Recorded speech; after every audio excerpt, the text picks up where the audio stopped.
Merci, voilà.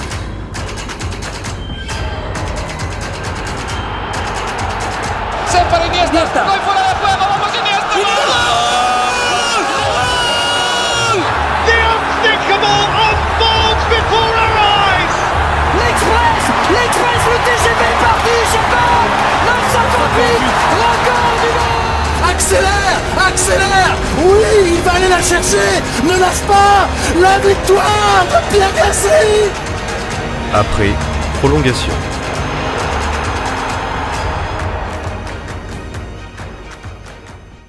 Bon, petit retour en arrière, on est le 15 juin 2023, au Palais des Sports Marcel Cerdan, à Levallois-Perret. Et l'AS Monaco Basket remporte face aux Mets de Wembanyama, qui joue alors son dernier match de basket dans le championnat français, son 3e match de la série finale des playoffs de Betclic Elite. Enfin, le club de la Principauté détient finalement son premier titre de champion de France, 99 ans après sa création. Et alors que les joueurs et le staff technique célèbrent, on aperçoit un homme, cheveux blancs. Lui aussi célèbre avec les joueurs, son nom, Alexei Fedorichev. Présenté comme un homme d'affaires, un entrepreneur par certains ou comme un oligarque par d'autres, le russo-hongrois de 68 ans est l'architecte de l'empire Fedcom. Pour ceux qui suivent le football et le basket, le sport dont on parle aujourd'hui, Fedcom, ça doit vous rappeler quelque chose. Partenaire de longue date de l'AS Monaco, Fedcom est en réalité un géant mondial des engrais, des semences et des produits chimiques. Ancien joueur de football professionnel, fan de basket, Alexei Fedorichev peut être considéré comme le véritable mécène du sport monégasque. C'est en réalité assez difficile de trouver des informations claires et précises sur cet homme, qui s'affiche pourtant autant qu'il le peut avec son équipe. Donc très discret, mais quelqu'un qui aime bien être proche des joueurs devant les caméras, proche du staff, montrer son amour pour son club. Mais il y a à peu près un mois, je suis tombé sur le compte-rendu d'une enquête de Romain Molina et Xavier Monnier pour Blast. Monsieur Fedorichev y est présenté comme la bonne fée du basketball français et même européen.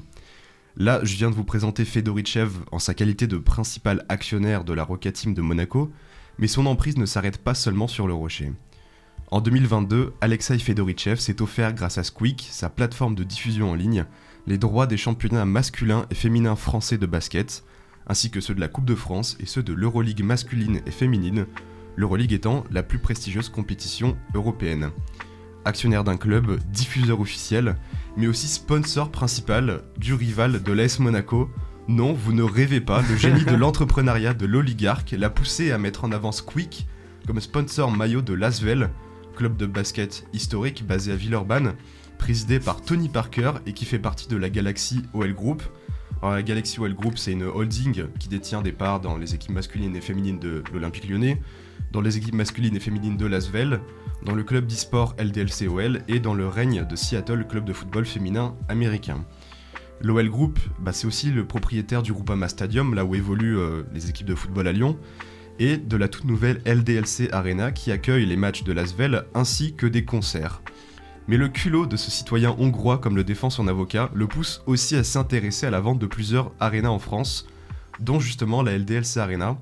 Alors les arénas c'est un peu nouveau en France, il y a la Adidas Arena qui est ouverte récemment à Paris, mais c'est quand même assez juteux comme truc quoi, d'accueillir à la fois des événements sportifs et entertainment des stars, et sportif, des stars, des concerts.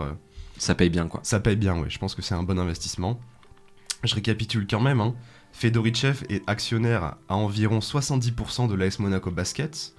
Il a acheté les droits de diffusion du championnat de Betclic Elite sur la période 2023-2030 pour un contrat annuel de 2,5 millions d'euros. Et il est aussi sponsor principal via Squeak, qui dépend de Fedcom Media, donc en gros qui dépend de lui, du principal concurrent du club qu'il détient grâce à un contrat de 7 millions d'euros par an.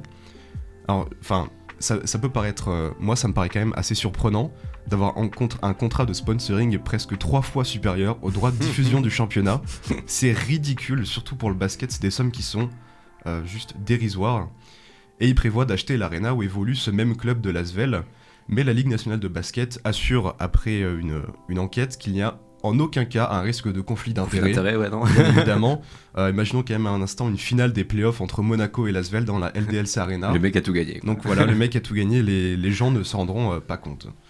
Bon, on arrive à cerner un peu mieux le personnage, mais ce qui reste le plus aberrant et même inquiétant dans cette affaire, c'est le lien supposé par les autorités ukrainiennes entre Alexei Fedorichev et l'invasion russe en Ukraine.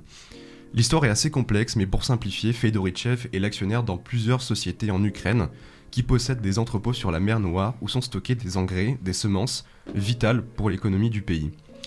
Fin 2022, Fedorichev, ses groupes et ses filiales sont mis en cause dans une affaire de marché noir d'exportation de graines vers l'Europe Arrête. de l'Ouest, qui représente, selon l'OCCRP, qui est un groupe de journalistes qui enquête sur ces questions de corruption et de crimes organisés, un manque à gagner de 140 millions d'euros pour l'État ukrainien. Et il est également mis en cause dans une affaire de corruption au sein de la FCGCU, principal collecteur et exportateur de graines ukrainiennes. Et cette dernière affaire, elle est intéressante, puisque l'ancien président de la SFGCU a été arrêté en Lituanie et extradé vers l'Ukraine, ce qui explique sûrement l'absence de l'actionnaire majeur de l'AS Monaco lors du Final Four de la dernière édition de l'Euroleague. Pour rappel, cela faisait 26 ans qu'un club français n'avait plus atteint ce Final Four, donc c'était assez historique que Monaco l'atteigne. Donc Final Four, les demi-finales de la compétition, et ceci se déroulait à Kaunas, terre du légendaire club du Žalgiris, mais surtout ville lituanienne. Bizarre quand même. Son collègue se fait arrêter et extrader en Ukraine là-bas, lui n'y va pas. Et cet homme commence à inquiéter, notamment au sein de la politique lyonnaise, mais Fedorichev représente aussi l'hypocrisie du basket français et européen. Alors pour rappel, la Fédération française de basket interdit encore à ce jour la sélection de joueurs évoluant en Russie. Les clubs et sélections nationales russes sont encore à ce jour bannis de toute compétition européenne et internationale de basket. Et pourtant. On peut se dire quand même la position des instances, elle est assez claire concernant la guerre en Ukraine. Mais exactement, pourtant, ça n'empêche personne de profiter de l'argent d'un oligarque russe, soupçonné par l'Ukraine de participer à l'effort de guerre russe. Les ministères des Sports et des Affaires étrangères ne répondent pas aux sollicitations des journalistes, à l'instar de la plupart des instances du basket et de la chaîne L'Équipe, qui est aussi impliquée dans cette affaire compliquée des droits de diffusion. Et si l'on en croit d'ailleurs les révélations de Blast et de L'Équipe, mais cette fois-ci le journal, pas la chaîne de télé, certains dirigeants d'autres clubs de basket français commencent à sérieusement s'inquiéter du monopole du ressort hongrois. Alors on parle souvent de l'état délétère du football professionnel français, notamment à la suite de l'affaire Mediapro et de la pandémie de Covid-19, poussant l'État à intervenir avec l'argent du contribuable pour sauver des clubs de la faillite et de la disparition. Alors bon, ces clubs ils sont souvent quand même indispensables aux tissus économiques locaux, tant par leur influence mais aussi par le nombre de personnes qu'ils emploient. Mais avec cette enquête et ces révélations de Blast, on ne peut que constater que rien n'est bien mieux dans le basket. J'aurais aussi pu parler des gestions surprenantes et dans certains cas médiocres de certains clubs historiques comme les Lambernais Paula Cortez, relégués en 2ème division, ou le CSP Limoges en grande difficulté financière. Je vous conseille bien sûr l'enquête de Romain Molina et Xavier Monnier pour Blast, notamment le droit de réponse de l'avocat de Monsieur Fedorichev qui est succulent à lire. Intéressant. Mais aussi d'autres articles du Kiev Post et du Monde qui se concentrent un peu plus sur ces affaires de corruption. Mais c'est super intéressant parce qu'en plus ça rappelle un petit peu les liens qu'il y avait eu entre le Qatar et Nicolas Sarkozy et du coup qu'ils avaient réussi à faire venir pour investir dans le PSG qui a changé la face de la Ligue 1 après européen en plus. On parle, c'est pas interdit d'être à la fois propriétaire d'un club comme il l'est et d'être diffuseur. Canal+ l'a été avec le PSG, le Qatar l'a été, le Qatar diffuse plus la Ligue 1 mais avec le PSG aussi. Donc c'est pas tant surprenant que ça, mais ce qui est vraiment un peu dégueulasse dans cette affaire, c'est que la défense de la Ligue nationale de basket, c'est de dire oui mais nous on n'a pas de contrat avec le diffuseur Squeak qui est détenu par Fedorichev, parce qu'en fait le contrat c'est assez compliqué, mais le contrat de diffusion c'est la chaîne L'Équipe, la chaîne de télé L'Équipe qui l'a signé avec la LNB, la Ligue nationale de basket, mais qui sous-licencie la diffusion à Squeak. Et c'est vraiment un peu... Micmac. Ouais, voilà, micmac complet. Tony Parker, d'ailleurs, moi j'adore le joueur, mais... Le gars en lui-même, oui. Le gars en lui-même, il a sa petite émission sur Squeak, il a pris son cacheton, quoi. Ouais, voilà. Faut dire, il a vu un énorme investisseur venir, il a dû se dire vas-y. Oui. Mais du coup, c'est intéressant qu'il ait deux équipes qui soient rivales, parce que tu peux vraiment. Déjà que souvent on entretient des rivalités, par exemple PSG OM dans le foot, c'est totalement fabriqué par Canal, Tapi et Canal. Et du coup, c'est intéressant d'avoir deux équipes adverses. Tu peux faire un truc pas mal en termes de storytelling, je pense. trop bien. Merci beaucoup, Baptiste. Bah, de C'était rien. super intéressant comme d'habitude.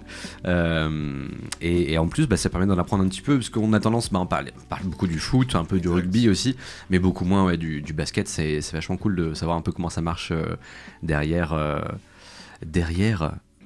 les buts, derrière les paniers. Ouais, Derrière les bancs plutôt. C'est ça. Il y a beaucoup de sous.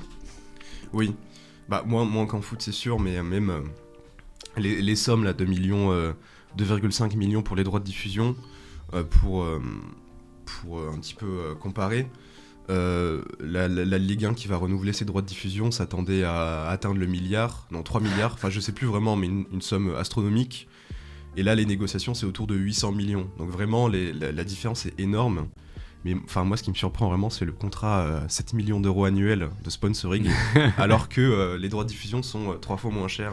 Il doit faire sa pub autre part que sur Oui. sa propre chaîne. Je Ouais. sais pas, je comprends pas. Surtout que Squeak se paye aussi des pubs justement sur la chaîne d'équipe. Ouais. Enfin, c'est vraiment un montage assez. Oui, puis j'imagine avec tous les trucs de Paris, Oui, ah bah bien sûr, ça. ça doit être encore pire.